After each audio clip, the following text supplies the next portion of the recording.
And hi again, everybody. Welcome back to Sports Talk, our special Kentucky Derby edition of the show. Doug Miles along with Don Henderson and, of course, our old friend Pete the Prophet joining us by telephone from up in New York. I'm up in New Jersey right now. I'm here in Sarasota, Florida. And, gentlemen, always good to get together this time of year, although it's been kind of a tumultuous week so far leading up to the Derby. Already the favorite is scratched, perhaps another horse to be scratched Friday. I'm not sure if that's going to be announced yet, but that's a possibility, and a lot of things going on in the world of horse racing.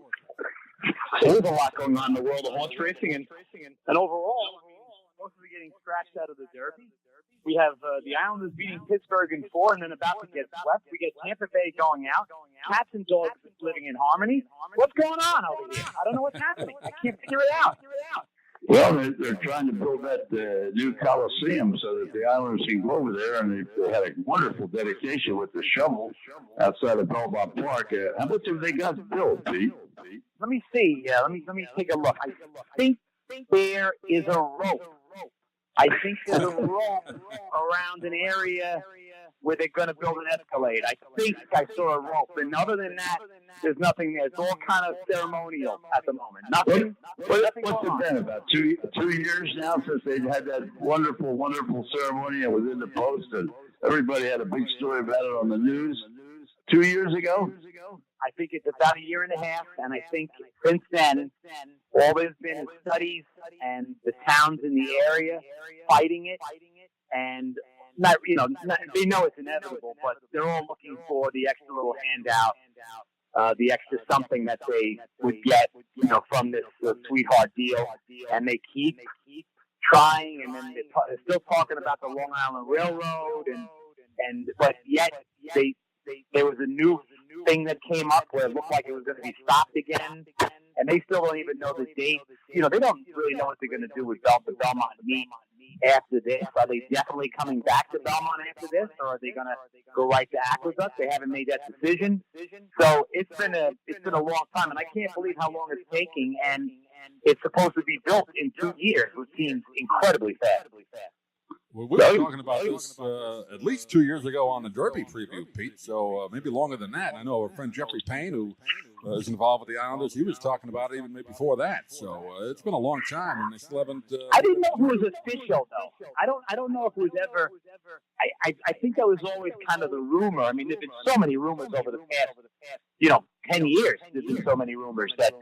And then finally, it just, kind of happened. It doesn't feel like it's 2 years since it's been official, but you know what? Maybe it is. All this stuff always takes so long. If anyone remembers when Aqueduct, when after 9/11, they were going to build the casino at Aqueduct, and that was going to be immediate, and that took 9 years? They had someone else come in, and then they dropped out, and then Resorts came in and took it over.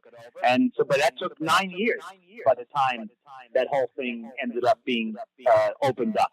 So, you never know. Bureaucracy here, that and the NYRA is a lethal combination. Well, Pete, this is the Derby weekend. Each year we do a little preview on the Derby, and a couple of things. First of all, my own observation. I've never seen less publicity for the Derby that I've seen this year. I just don't understand how all of a sudden it has fallen down and almost non-existent. And the other thing is that I don't know the degree. You probably do. It's a breathing problem of the favorite, which had to pull yesterday. They scratched yesterday late in the afternoon. Maybe you could detail both of those things for us. Well, first of all, the breathing problem, which is actually fairly common in horses. That's not unusual then. Epiglottis blockage, is that what they call it? Yeah, no, it's not. It literally what happens is it actually it's like a lazy sort of thing where it falls over the breathing, and then it causes them problems. Now, I'm not sure. I didn't quite understand it, as if they didn't know he already had it. So it's not a LASIK problem.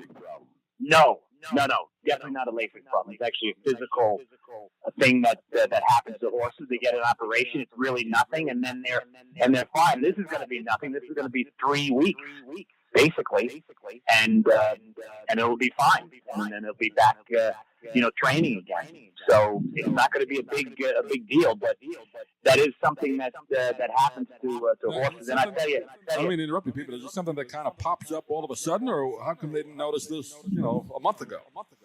they usually do know. What it ends up happening, I think, because the horse is.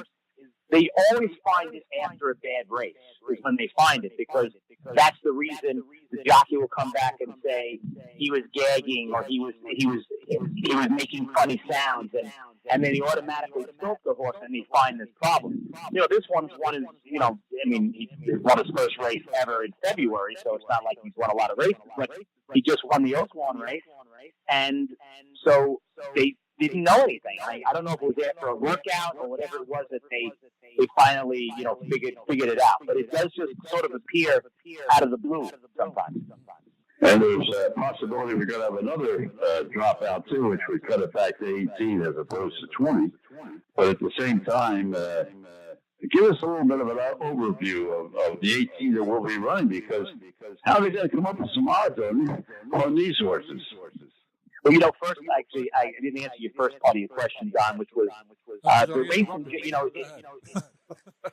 It seems, yeah, right, exactly. It's always leading me the wrong way, Doug. I think that a big part of it has always been part of the breeding, but also, and I think we talked about this similarly last year, that the horses they're just not built the way they used to be. We talked about how they would run, 10, 11 races before the Derby in a 2-year-old and a 3-year-old campaign. And now, look at all these horses. There are 3 or 4 at least that have only run 4 races lifetime. And if you look at the buyer numbers, which is sort of a standard look at how good horses are, Buyer even said it in an article recently. He goes, there's 3 horses there's 3 100 buyer ratings, 3 races that have been run with 100 or more buyer ratings. 2 of them are by the same horse, Maximum Security. Now, in the old days, back when, it would be 115 number, 120 number. Even the last 2 Kentucky Derby winners, only like 105, 103. So the horses just are not as good, and it's a big deal with that. But going into this race, it's just not that popular either, because no one knows anybody here. No one has, when Seattle Slew ran, when Alligar ran a firm, you knew of them as 2-year-olds. You picked them up, and then they ran as a 3-year-old campaign. These horses are literally running. They're starting at 3. They're just starting to get going. There's no hype behind them. There's no anything. The only horse that you can even maybe get around a little bit was last year's winner of the Breeders' Cup Juvenile, game winner. But then he ran 2 seconds this year, so it's just not that big of a deal anymore. What's the reason for that? Why aren't they running these horses a little bit more as 2 or 3? So you would have a chart. It's such a different mentality now, how they take months in between races. They just don't believe in it. And now that, what's happened the last couple of years with the lightly raced horses winning the Triple Crown, now they're even more so. I've never seen so many horses with this lightly raced. And that's why the Derby, which used to be the best horse, used to say, this is the best horse in the race because they were seasoned. Now it's who's improving into the race, so it makes it a great betting race. But it's just the trainers all take different tacks, and it's just totally run differently. The whole game has changed overall, and now it's gotten into the really big races like this. So that's really what's been going on. Just back to Don's point, the lack of coverage or finding something about it. I mean, you and I and Don, we all we scour the internet for sports pretty much every day. But even if you do that, you got to dig to find some information leading up to this week. I looked at the Wood Memorial used to be a big race. You didn't hear much about that. Some of the Florida races that took place in February and March, you didn't hear a lot about that unless you really dig for it. It seems like nowadays the Derby's almost crops up on you, and by the time you get into it, it's over. There would be a blurb about a particular race, and that would be it. And now like, you don't hear anything about this stuff. And even when the horse scratched, that wasn't even That wasn't the top story of the day. gigantic news. Yeah, it wasn't. Eventually you found out, but it wasn't like it would have been back then. And this was the favorite, basically, scratching, and you didn't really hear anything about it. And it's kind of sad. I mean, it always makes you feel old when you say like the good old days, but I really do miss the days when there was a path to the Triple Crown, there was a path to the Derby, and you knew the horses' names, and even people who didn't know much about horse racing knew horses' names because you see them. As like you said, Jack, you don't find anything anymore, and even the TV coverage, very small.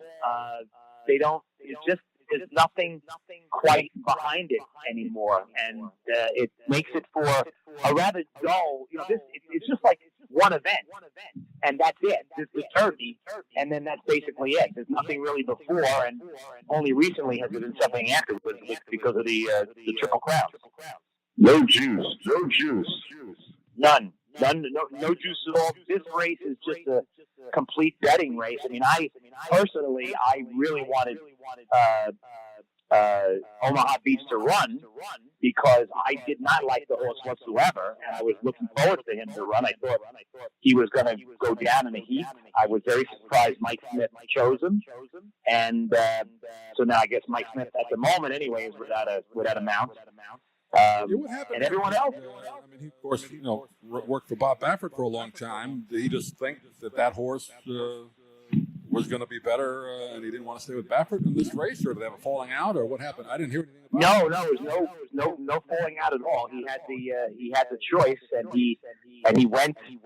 He went here, which was a little surprising. I thought that was kind of a strange choice by him to go take it, and he's been. I don't know right now if there'd be any chance someone would take off their jockey and put him on. I mean, it's very hard to believe Mike Smith will not be in this race. But this is all when a horse wins, and then another horse wins, and then they're riding both horses.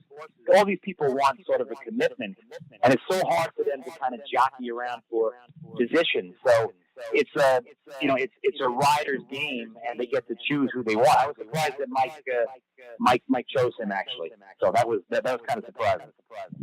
You were saying Omaha Beach, you were hoping it would run because you didn't have any interest in it whatsoever. What would be your number one or number two picks going into this Kentucky Derby? Well, I'm a very big fan. I'm a big fan of one horse in particular, but then I'll give you the negative. And that's the Breeders' Cup juvenile winner from last year, and the race was won at Churchill Downs, and that's Game Winner. And Game Winner crushed the field last year. He's run 2 races this year. Very, very tough trips. Very wide trips. Lost to Roadster in the Santa Anita race, which is by a nose. And the Roadster... What post position? Today?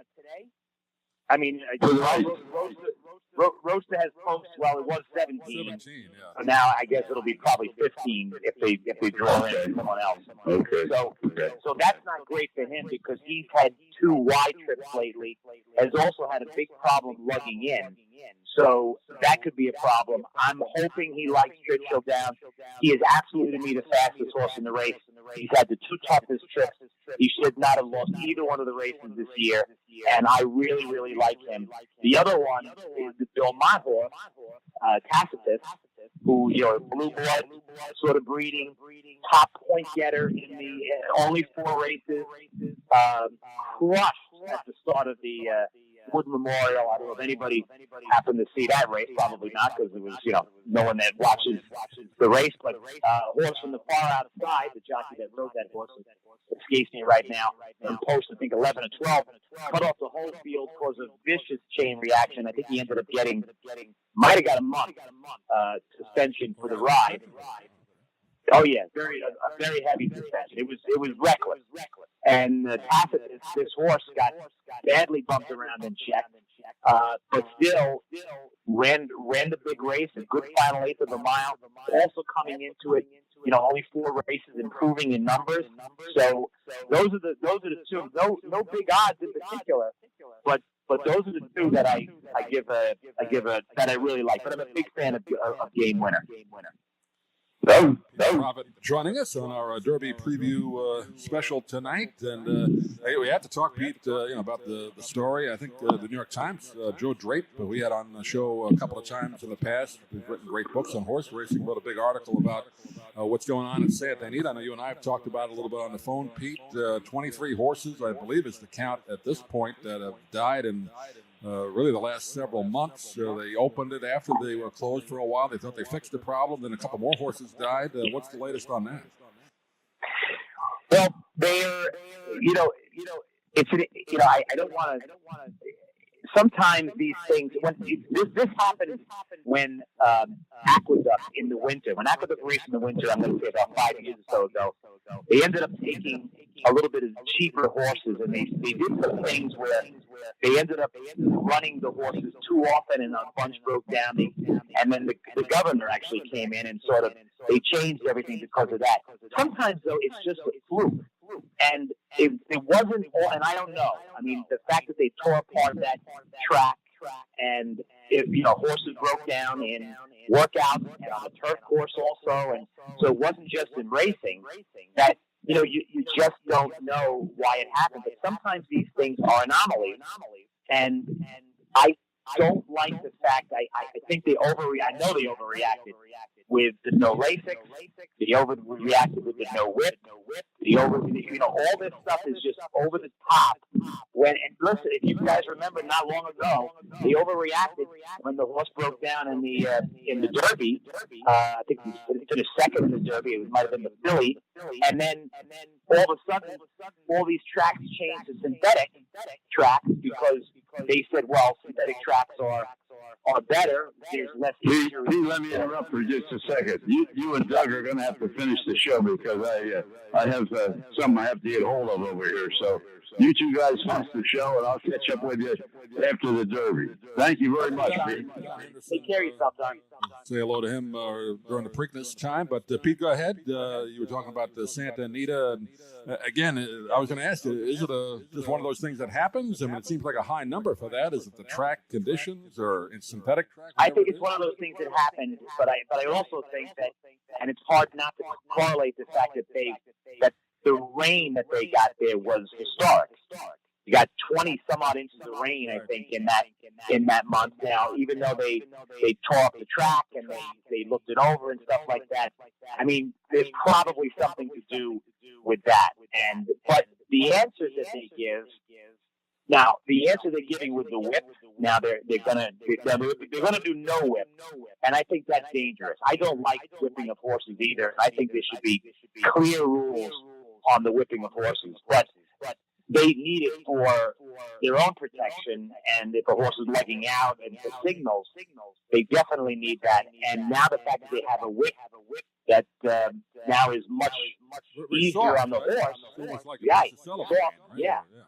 and getting rave reviews in the jockeys, and so that's very important. And I was telling the story of when they went to the synthetic tracks years ago. They didn't have much to choose from. There wasn't a big sample size of horses injured, and they said, well, there's not a lot of horses injured on synthetic tracks. Well, there weren't that many tracks. And so now they ended up building all these tracks with synthetic tracks, and then different injuries happened. It wasn't, they would say a lot of hind injuries happened because of the surface. So, and it didn't change at all. The amount of horses still broke down at the same level. It was because now we had a bigger sample size. So sometimes they just jump to conclusions to the point of almost no return. And I mean, Doug, you know this. For the racing, we're talking about the Derby, and no one's talking about the Derby. No one. But that people, you of all people, got in touch with me. My friend of mine, who knows nothing about horse racing except when we go up to Saratoga, comes up and he goes, "What's going on in Santa Anita?" It's like, wow, when people like that are hearing it, when it makes national news, when it makes Channel 2 up here in New York, when it's on the Sunday morning show, wow, that is a big Well, deal. anytime animals are hurt or dying, it's a lot of people interested, for good or bad. I mean, you don't want the animals to do that, but then again, people are getting interested in this story that know nothing about the sport. So that's why we want to find out: is it an anomaly, or is it just something wrong with the track? But it seemed from everybody I've heard other shows, people talking about it. Nick Zito was on with Mad Dog today. He said it's he doesn't exactly know why, but it could be like what you said, just one of those unlucky, unfortunate things.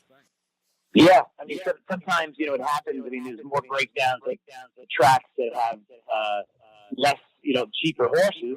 This is not Santa Anita at all, but I have a feeling the rain probably has something to do with it. And even if you look at the track and tear it up, there's probably something going on underneath that you just can't quite tell. I mean, it was historic rain, and that I think probably contributed in some way. But a lot of times, it's also just luck of the draw. It didn't happen in races. It happened in workouts too. So there was a fairly equal amount.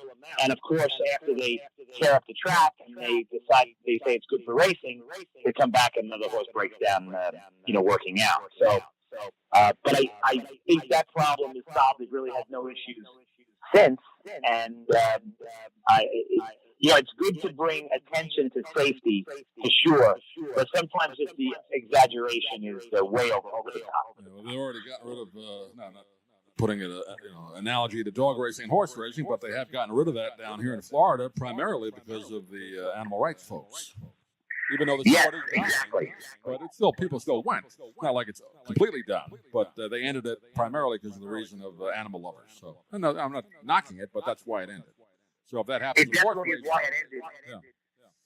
But what happened with that was that was a dying sport down in the It was dying anyway. And then, it's pretty much done as far as big spectator. But people were still going. It wasn't like the tracks couldn't stay open still, but they voted on it, and that's what happened. That's why dog racing ends this year. Some people ask me, is that going to happen to horse racing?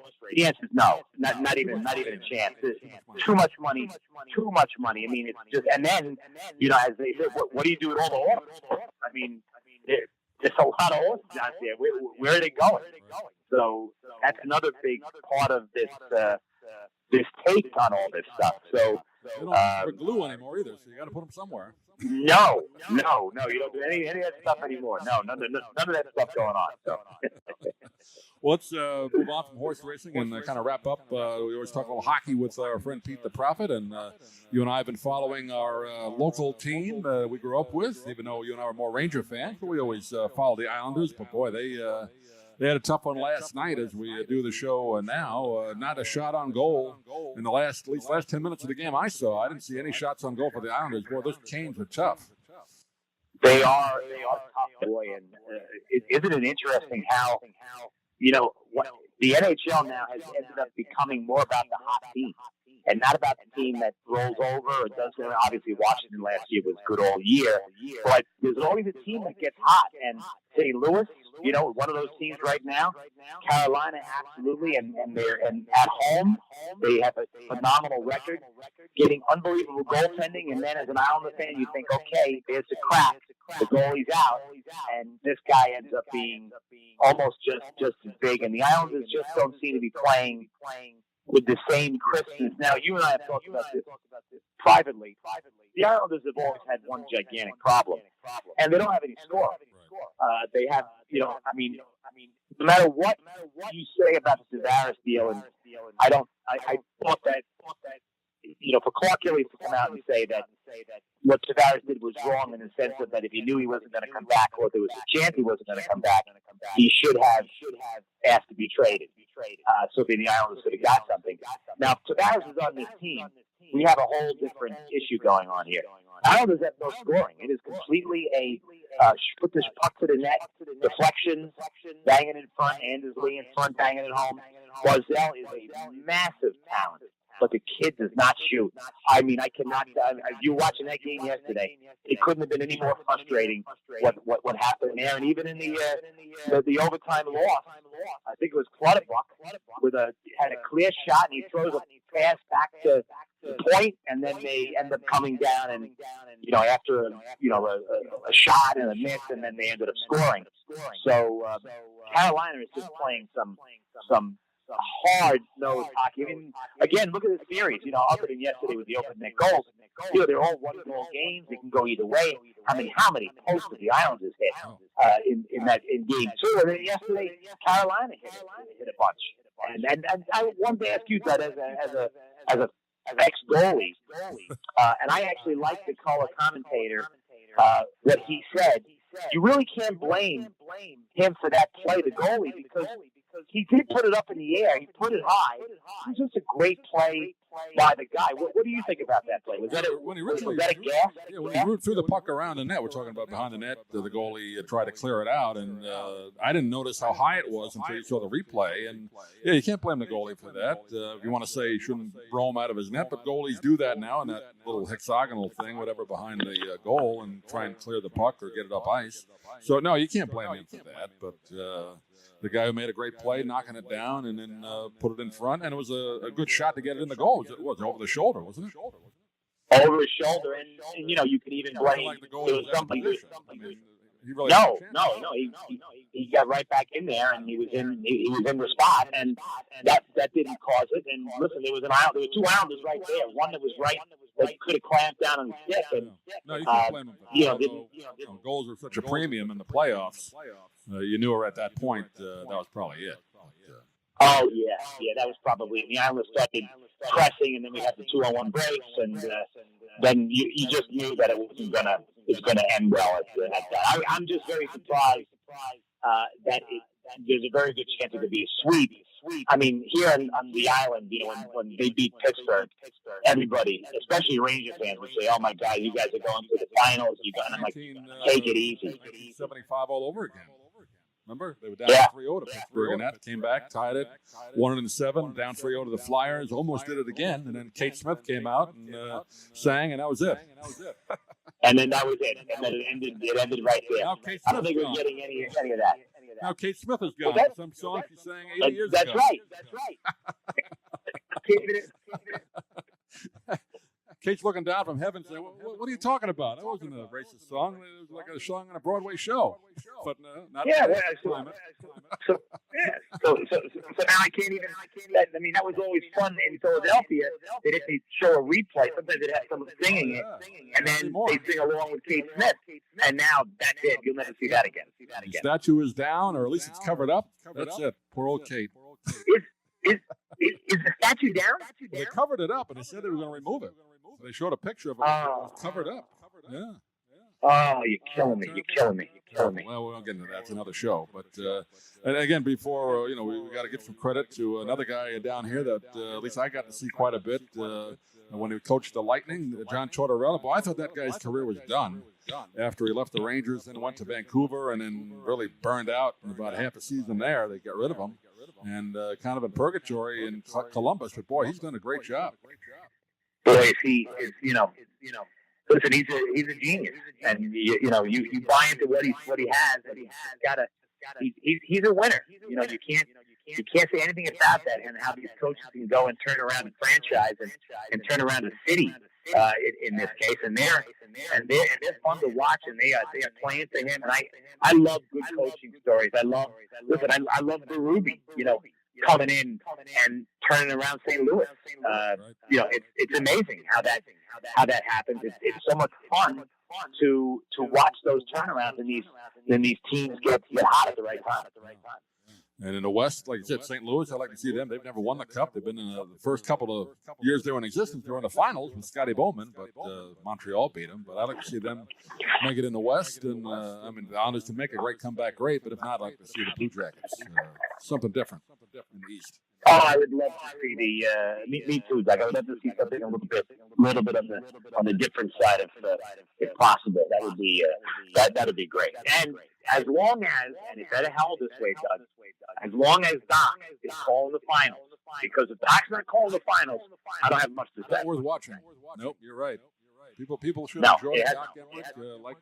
The last few years have been Scully. People were finding ways to listen to him do the Dodger games, whatever they could do, and I think you got to do it with Doc Emmerich. I mean, I think he's in his 70s now, so he's not going to be doing it for that much longer. But boy, he's still on top of his game.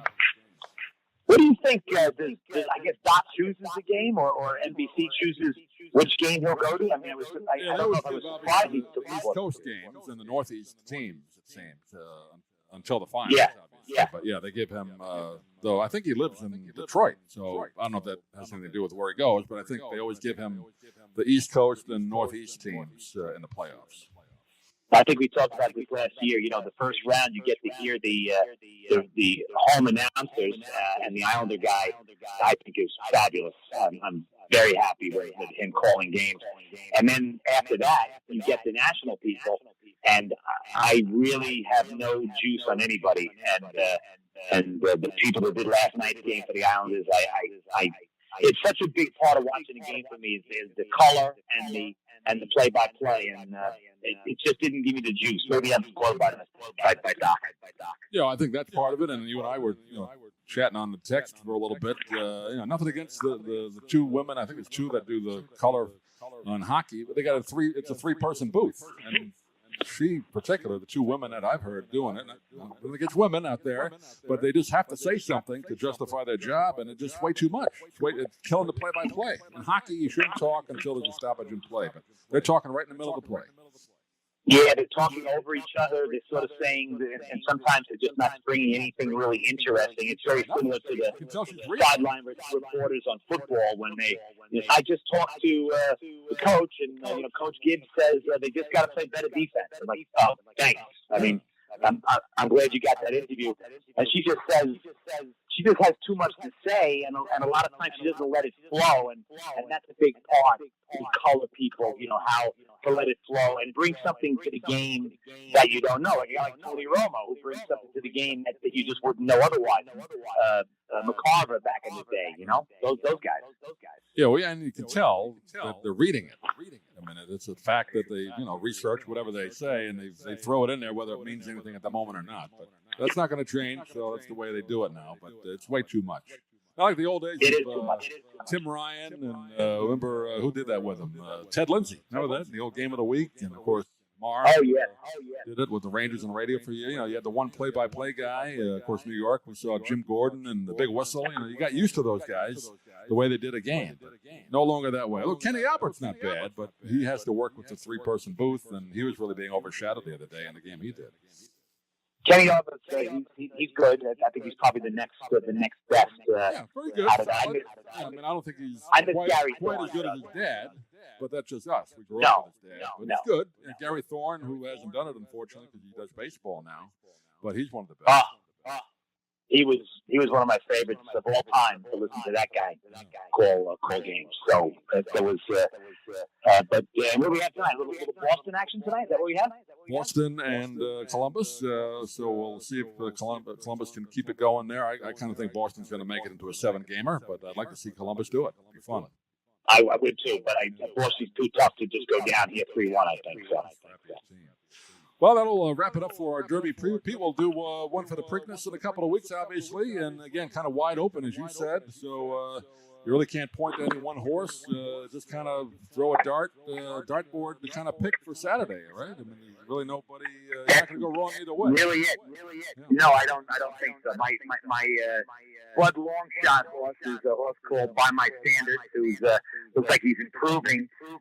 Won the Louisiana Derby at a pretty good time and had a really good final 8 of the mile. But I think game winner is going to be too much to beat in that race. For Don Henderson and Pete the Prophet, thank you for watching. We'll see you again for our Preakness preview in a couple of weeks.